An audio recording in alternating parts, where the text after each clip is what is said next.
guys, this is the Pearl Eliminator Demon Drive. I've changed the settings a couple times, and just recently I started noticing this rattling when it's freely vibrating.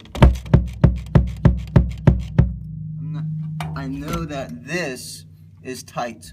All of these are secure, but I moved the plate and it has a little wiggle. I don't know.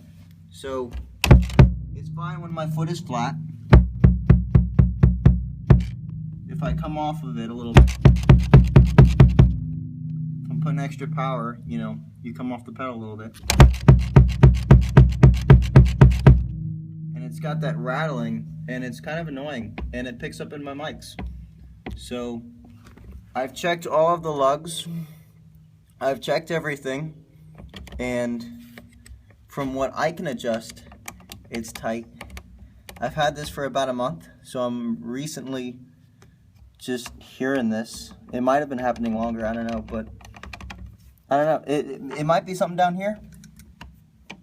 I've tried taking it apart and putting it back together and making sure all the screws are in the right place, but I'm not quite sure what's going on here. Everything should be tight.